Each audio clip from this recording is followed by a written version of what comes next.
Subject Social Studies, Civics. Class 8. Lesson 2 Understanding Secularism. Q1. What does the term secularism refer to? Answer. Secularism refers to the separation of religion from the state. Q2. What do you mean by freedom to interpret? Answer. Freedom to interpret means an individual's liberty to develop his own understanding and meaning of the religious teachings. Q3. Explain the concept of principled distance. Answer. This means that any interference in religion by the state has to be based on the ideals laid out in the Constitution. Q4. How are non-Muslims treated in Saudi Arabia?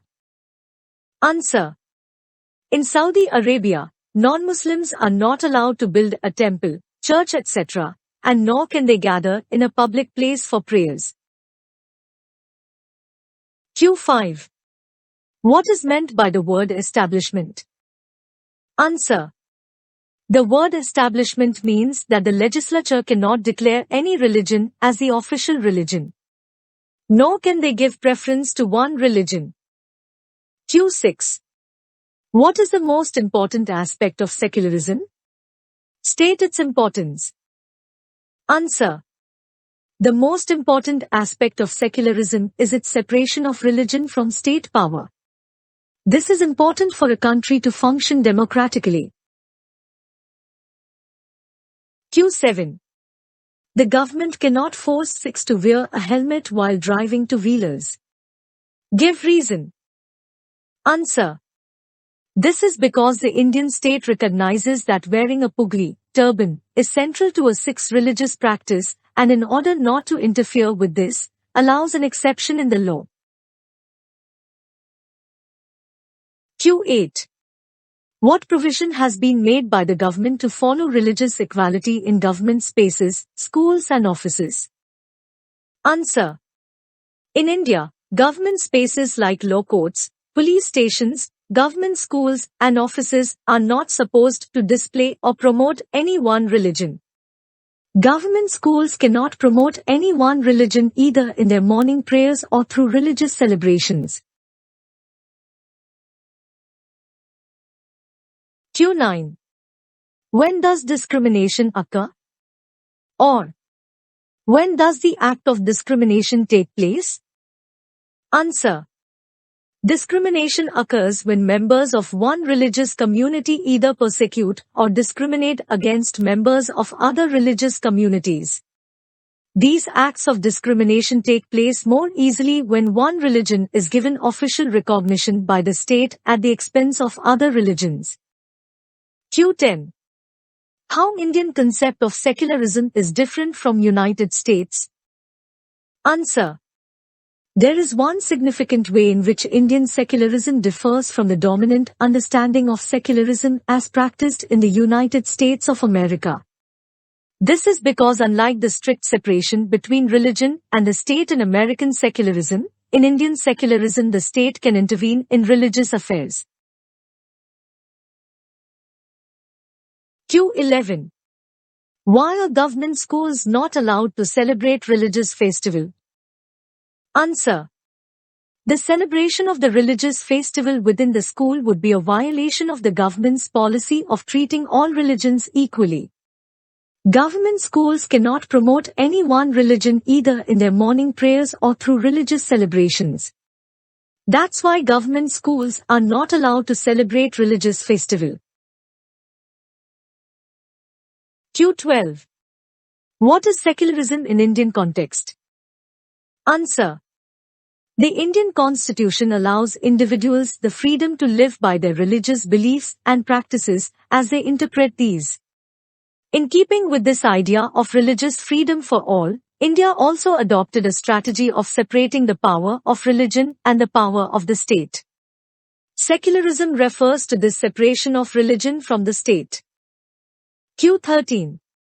When was law passed by French government banning religious symbols in school? What was its impact? Answer.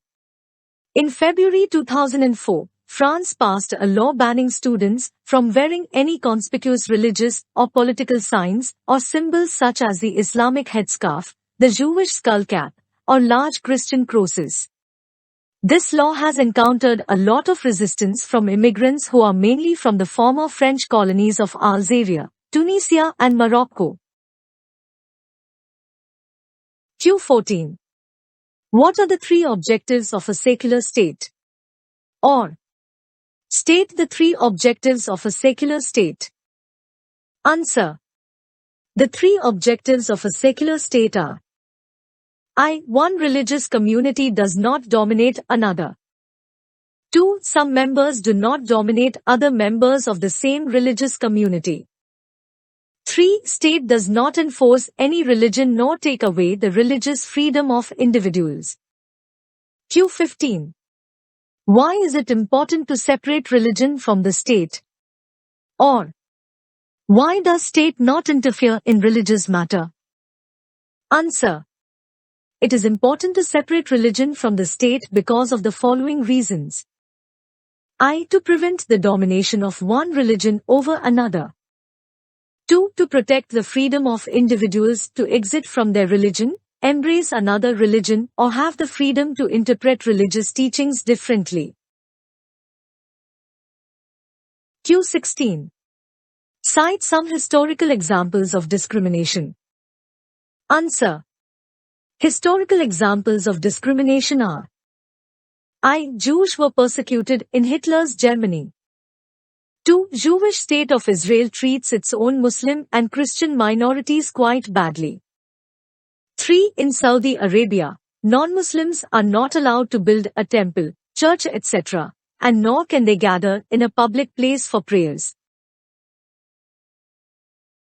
Q17. Find out some examples of different views within the same religion. Answer. Different views are found within the same religion. For example, in Hinduism, there are Vaishnavism, Shaivism, Shaktism and Smartism.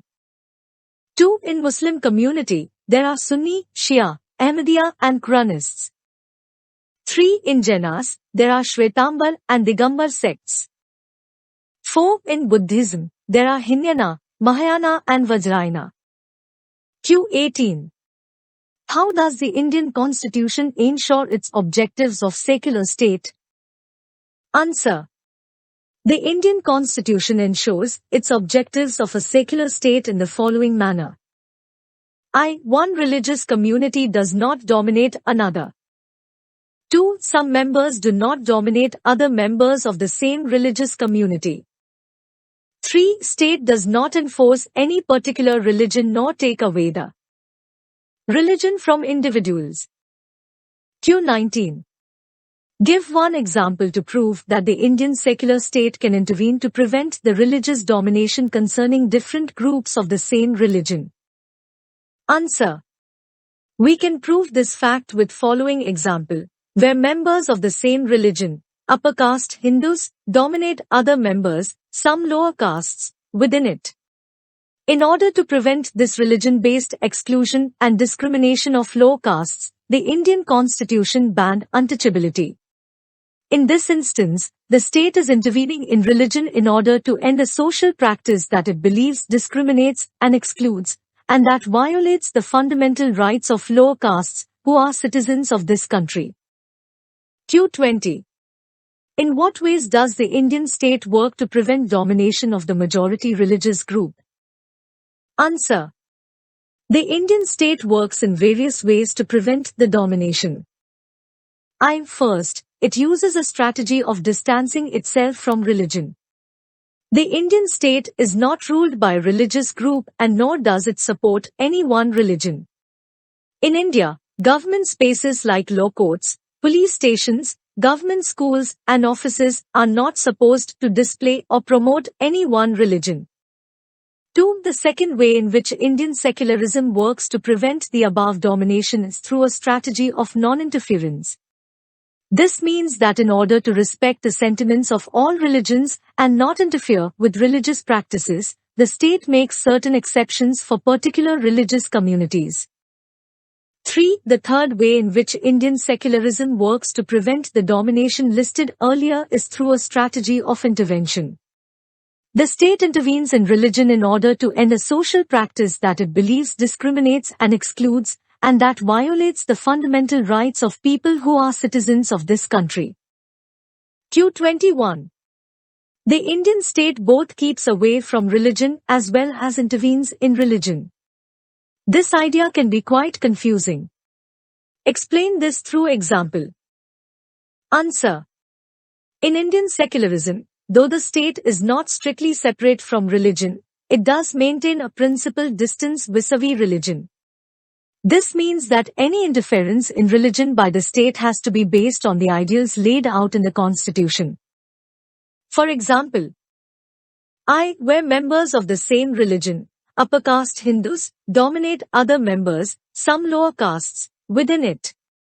In order to prevent this religion-based exclusion and discrimination of low castes, the Indian constitution banned untouchability. In this instance, the state is intervening in religion in order to end a social practice that it believes discriminates and excludes, and that violates the fundamental rights of lower castes who are citizens of this country. 2. Similarly, to ensure that laws relating to equal inheritance rights are respected, the state may have to intervene in the religion-based personal laws of communities. 3. The intervention of the state can also be in the form of support. The Indian Constitution grants the right to religious communities to set up their own schools and colleges. It also gives them financial aid on a non-preferential basis.